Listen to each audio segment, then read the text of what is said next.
Hello, the internet. It's Brad and Casey from Majestic coming to talk to you about cards from Hour of Devastation.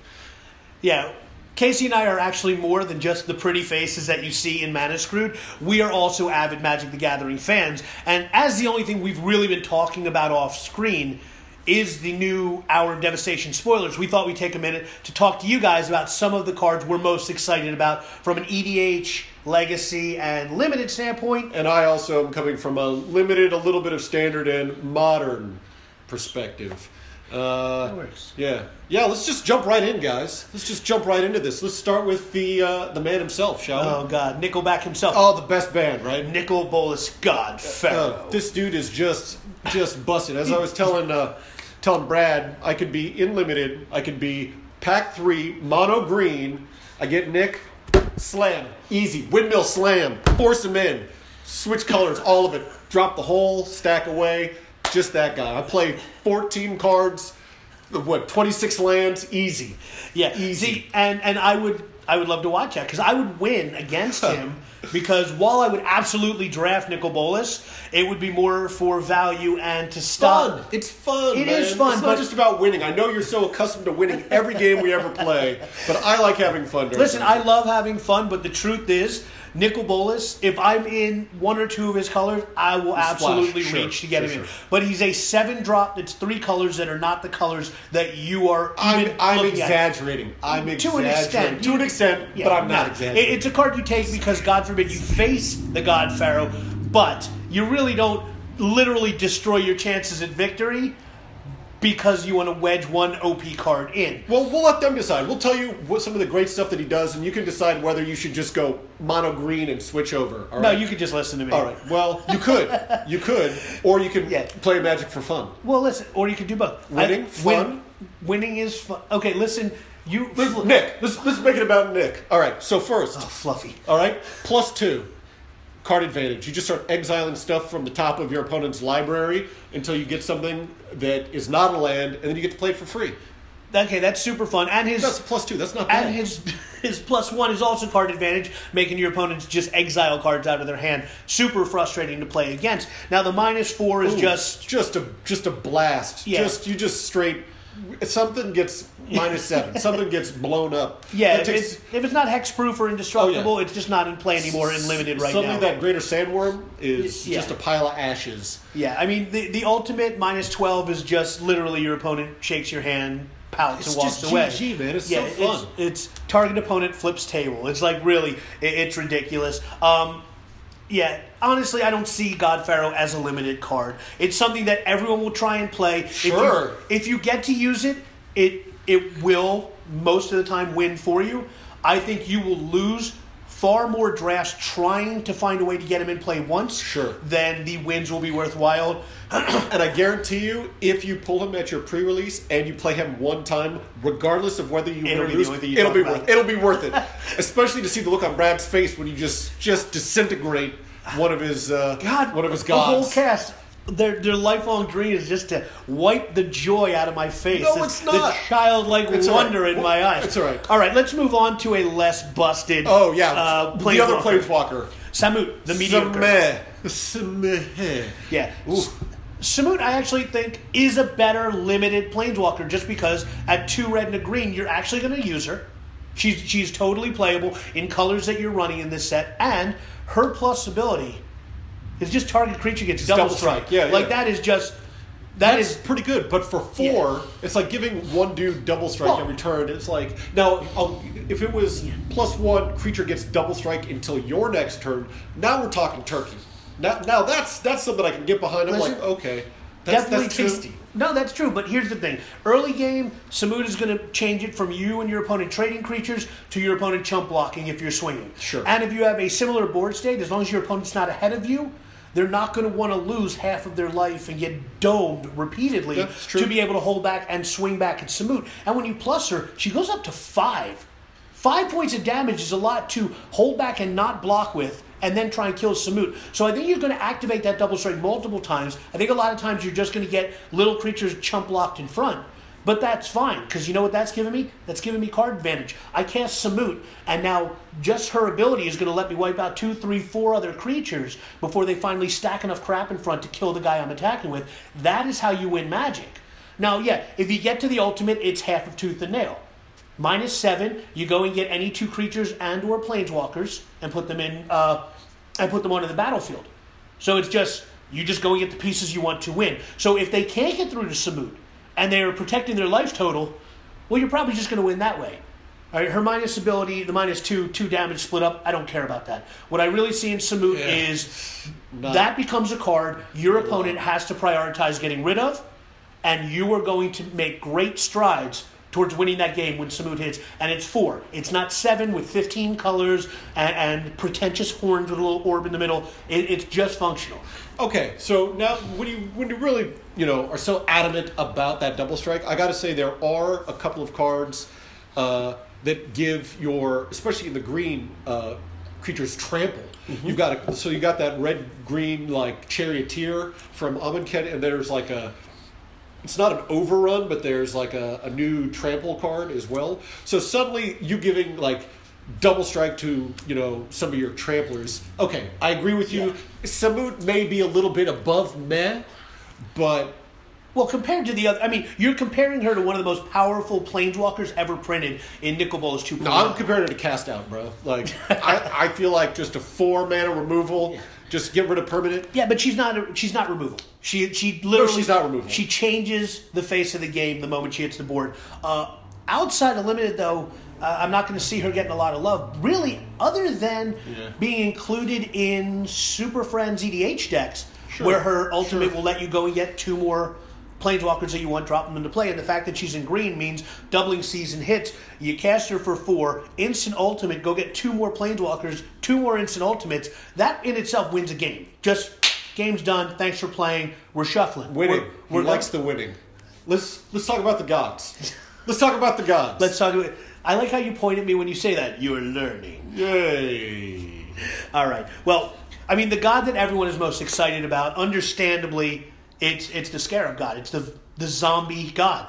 So that's why we're going to talk about the Locust God first, because that's the one I'm really looking forward to building an EDH deck around. Wouldn't it be great if Red-Blue could finally be good? Well, Red-Blue can be good. I had a Red-Blue. I would love for it to be good in Limited. In Limited? Well, this is going to help in Limited. I actually think that the Locust God is the least powerful god in Limited. Although still very powerful. We'll expand on that in a second. But the Locust God for me is EDH heaven. Okay, it's 4 red and a blue. You get the 4/4 flyer. That's great. But it says whenever you draw a card, put a 1/1 blue-red flying insect token with haste into play. So it is a build-around god, which is one of my favorite things in all of Commander. I'm going to stack a deck with a ton of draw spells. All right, I'm going to go ahead and I'm going to include Perforos. It says whenever a creature enters the battlefield, all of my opponents lose 2 life. Then I'm going to include cards like the new Legendary Minotaur that says in your second main phase, your post-combat main phase, you gain a red mana for every point of life your opponent's lost this turn.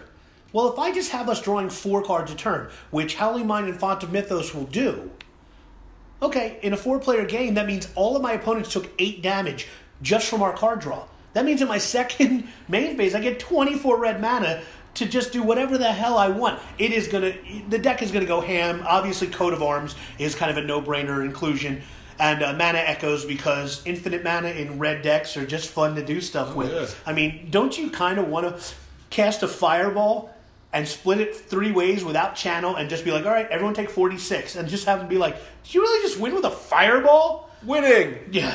More winning! It's EDH. EDH is about, actually for me, EDH, the fun is about deck building, and this is a card that's going to be fun to build around and tweak and make it my own. I'm really excited about it. I think it's also going to have, there is some decent card draw in Limited right now. Like, you get something like this, and then something like Pull from Tomorrow suddenly becomes like just a double whammy. You draw 7, get 7 dudes. Or what is it, Hazaret's Monument? Whenever you cast a creature spell, loot a card. Yeah. That triggers. And of course you have the 2 blue and a red to loot. Draw a card and discard. So this is definitely a strong card. I just think that this is an EDH god. I think that this is a strong, powerful limited card, and I think that it is sitting in trade binders otherwise. I think it's you got to give it a little more credit in limited when people are right now they're paying 6 for Winged Shepherd, the 3/3 binge right that cycles, or you could have a 4/4 flying god for 6 who does a little bit more.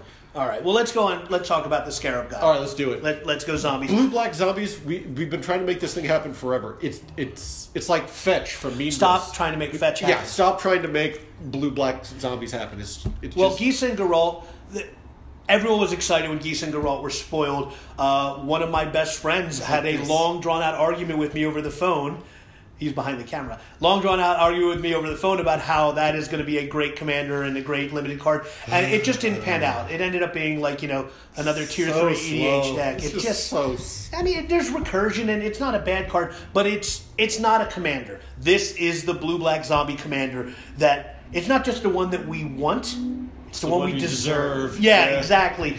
Okay, at the beginning of each opponent's upkeep, they're going to scry, or you're going to scry X, and they're going to lose X life, where X is the number of zombies you have in play. But it's the ability of 2, a blue and a black, to basically eternalize any creature in any graveyard. That's just dirty pool right there. So I'm going to pay 4. I'm going to go ahead and... Oh, you have a Crater Hoof in your graveyard. Great. I'm going to pay 4. We're going to exile that Crater Hoof. I'm now going to drop a 4/4 Crater Hoof zombie token into play, triggering Crater Hoof's ability, and now you're going to lose 1 more life next upkeep, and I'm going to scramble. It really is just... It's going to be the most powerful EDH god in this group. Yeah, and it only costs 1 more than Shamoon. Not a Shamoon fan.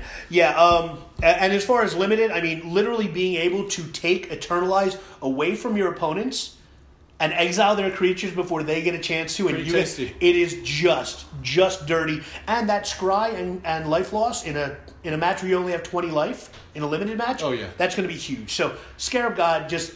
a beast. Yeah. All right, let's move on to the other god. The other god, the Scorpion God. Red and black and 3 generic.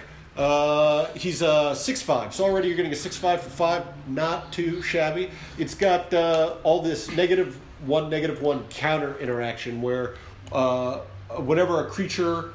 Whenever a creature with a -1/-1 counter dies, you draw a card. Yeah, card so the card advantage is there, but... You can also then, for a red and black and a generic, put a negative counter on a creature. I think that's... Yeah, that's what's broken. Tasty. It's just tasty treats.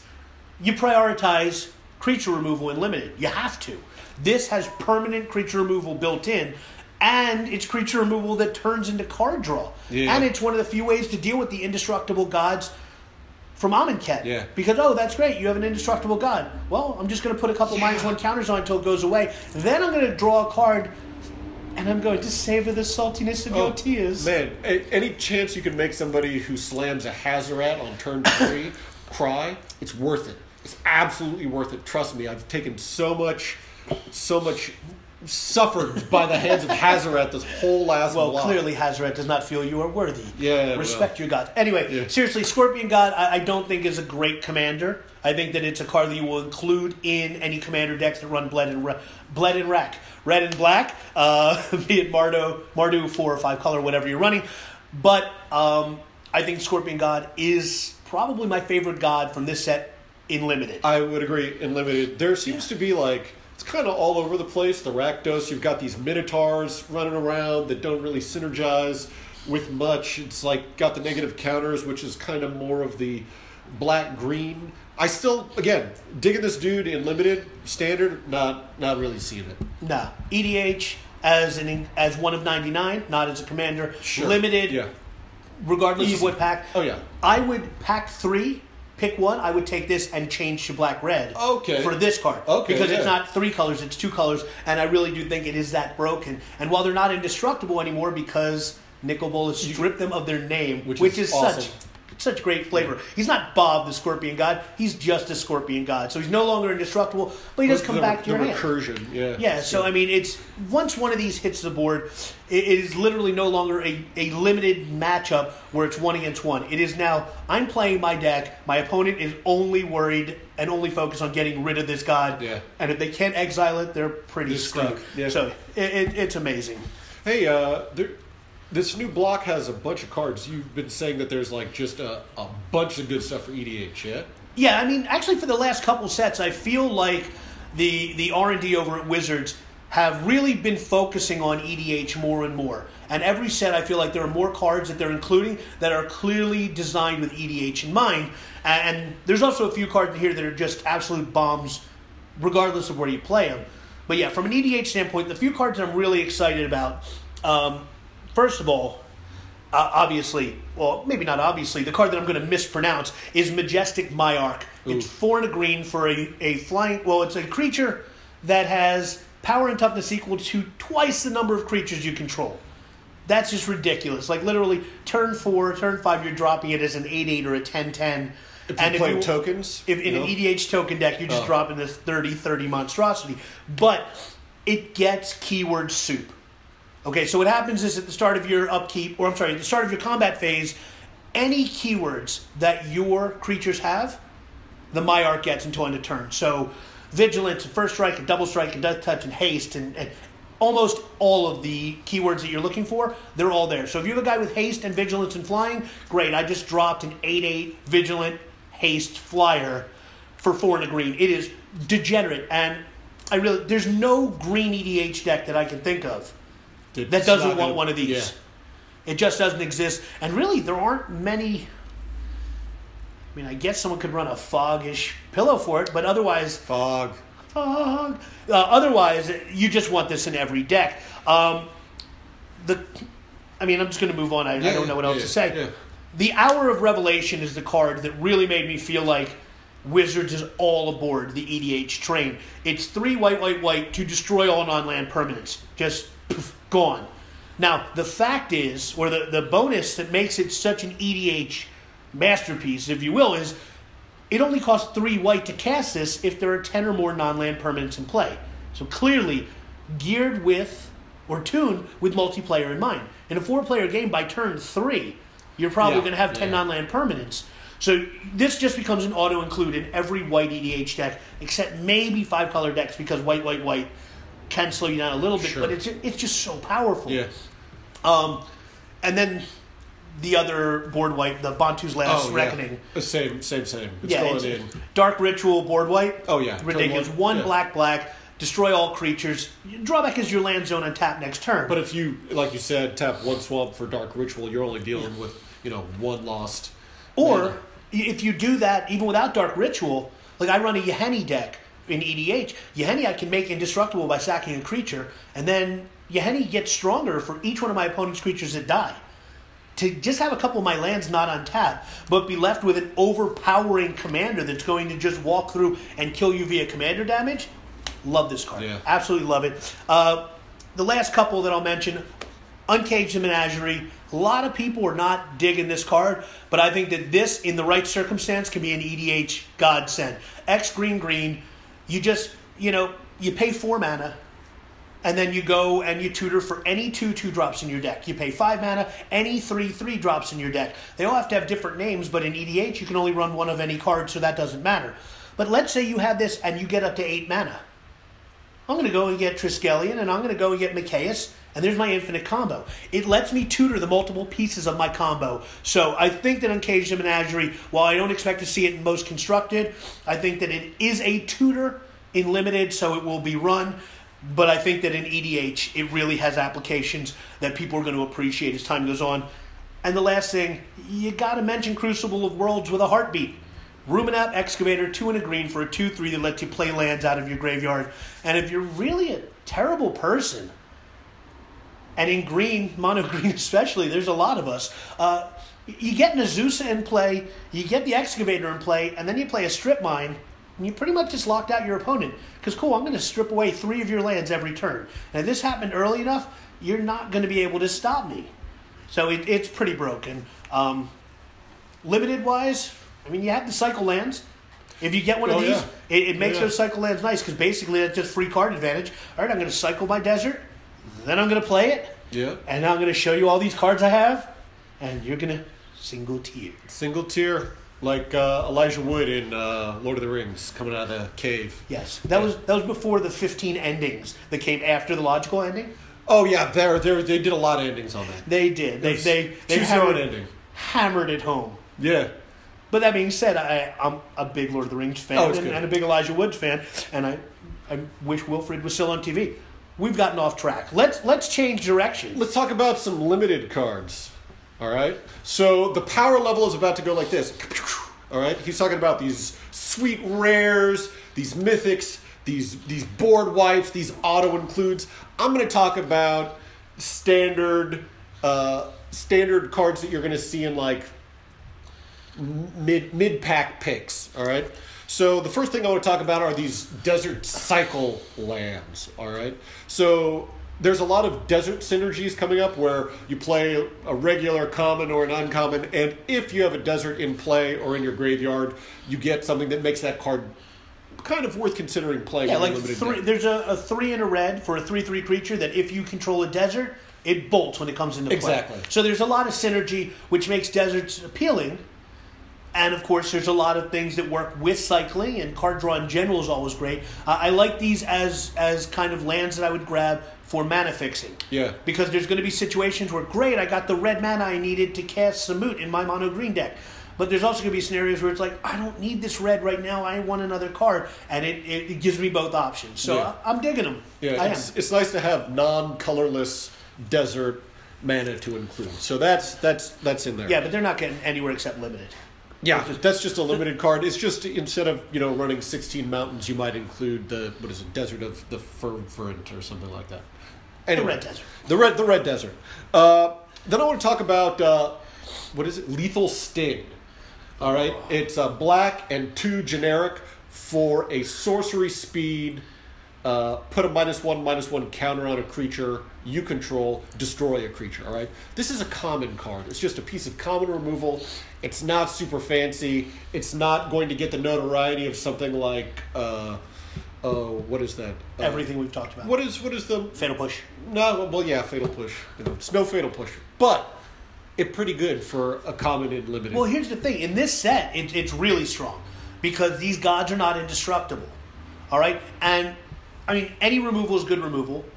And the drawback of only having to put a -1/-1 counter on on one of your creatures, that's a lot better than some of the other creature removal black spells we've dealt with recently that either cost 4 or 5 or make you sack a creature. Sure, and you're also dealing with the fact that it's a potential synergy when you're dealing with a lot of these -1/-1 counter decks. When you're dealing with black-green, that additional counter on a Soul Stinger or putting it on one of your mana dorks, not a big deal. Sometimes it can even be to your advantage. And if you have the Scorpion God in play, you can literally just wipe out one of your 1/1s. It's like, cool, so I'm going to pay 3, I'm going to kill this token, I'm going to draw a card, and I'm going to kill your god. Oh, yeah. And all of a sudden, it is just a massive board swing. But the fact that it's common, I do think that it's going to be a little undervalued initially. Mm-hmm. I think that seasoned drafters are going to overdraft it and grab it super early. I think that more novice or casual players are going to sit there and go, it's only a common, and wait. And I think that what's going to happen is you're going to be sitting there in drafts, and you're going to be able to score these occasionally like 8-9 picks into a deck or into a pack, and it's just going to take your deck. Yeah. Just ramp it up to a whole nother level because how the hell did I end up in red-black, get the Scorpion God, and 4 removal spells? Well, because you're getting them late because people are going to sleep on it. Yeah. And I don't think it gets used in any other format ever. No. All right. No. And the last limited card I'm going to mention is Aerial Guide. It's blue and 2 generic for a 2/2 flyer. Woo! Already digging that. Very playable. But there's more. When it attacks, not when it exerts, can't exert, but when it attacks, one of your other attacking creatures also gains flying for the turn. It's just evasion. Yeah. It's just evasion, which blue needs, because blue needs, just at all points, blue always had the weakest creatures. So it needs flying, it needs evasion, and this is going to let you get, you can use it with one of your gods. Sure. That's dirty. Sure. I think it's going to be... it'll still be good in like blue-white flyers, which is pretty standard. But I think where it's really going to start blowing people out is in blue-green ramp.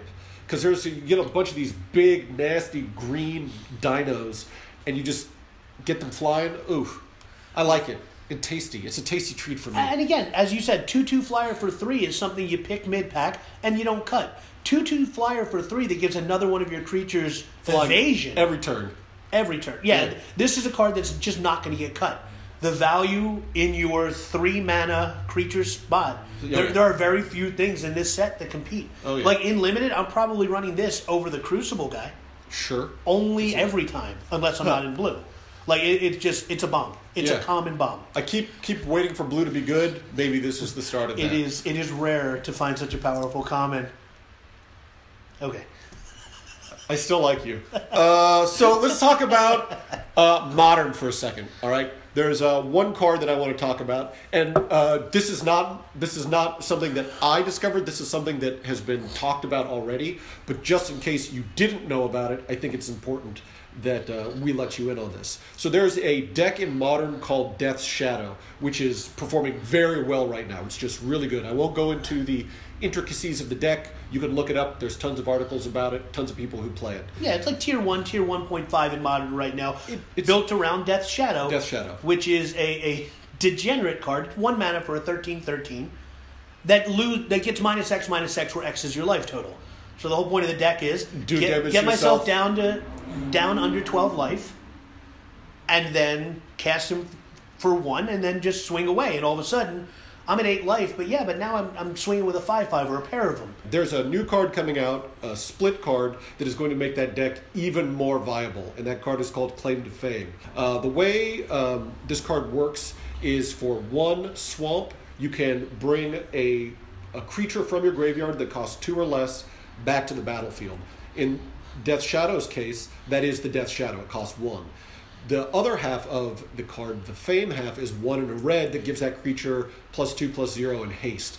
The reason this becomes potentially unbalancing is because you've got just a beat down from the Death Shadow. And when he comes back with haste after you've removed him on the next turn, it can really put a lot of pressure on your opponents very quickly. It may just be a hair too consistent for Modern.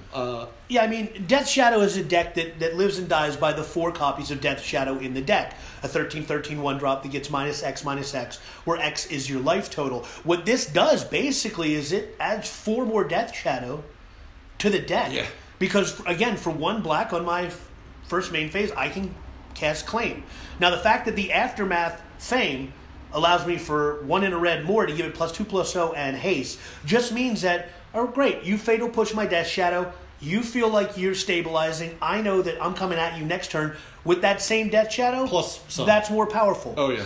And eventually, you're going to run out of your 4 fatal pushes before I run out of my 4 Death Shadow and 4 Claim to Fame. Yeah. So I think that this is the card that's going to make an already powerful deck just that much more powerful, that much easier to run properly, which means we're going to see a lot of it in months to come. I would agree. And I think that's what ends up getting Death Shadow finally thrown under that banhammer that we're all so reluctant to even acknowledge. So I don't know what you guys think. Maybe put something in the comments if you think it's going to get banned, or if you think Death Shadow should just be left alone and just let it, or even if it will become a larger force in Modern. Now, we're just scratching the surface here. We talked about, 3 or 4 cards for Limited. And I got to say, if you're interested in learning more about Limited and really getting an in-depth and very insightful perspective for Limited, check out Limited Resources, guys. I can't recommend it highly enough. Yeah, there's a really great online and podcast community for Magic the Gathering enthusiasts. And pretty much you can find well-established, knowledgeable podcasters for almost any aspect you want. For Limited Resources, Marshall, it's great. It's just going to give you an edge over your other friends that play Limited. But there's also the Command Zone if you're an EDH enthusiast like myself. There's just a lot of different... Modern, he's a Modern player. He listens to Masters of Modern. And I actually got to get Ben to play... Well, I didn't get him to play. I got to play EDH with him at GP Vegas. Fun. And he himself said that I saved his life about 12 times before he finally killed me on his route to victory. 3rd EDH game he ever played. The point is, there's a lot of great information out there, a lot of great shows that we are fans of that we use to help us get the understanding and the perspective that we have, and we want to share that with you. And we also want to hear your thoughts on not only the cards that we talked about, but what are the cards that you're excited about that we failed to mention? Be sure to post them in the comments below. Talk to us on Twitter. Talk to us through the message boards. It really means a lot to us. And congratulations again to Kyle, who won our last giveaway. And stay tuned for more of those, which will probably be happening sooner rather than later. You're like the Shamoon of co-hosts. Wow. So I am great in a limited format, but if you had time to get to construct a better format, it wouldn't be me. You fluffy-haired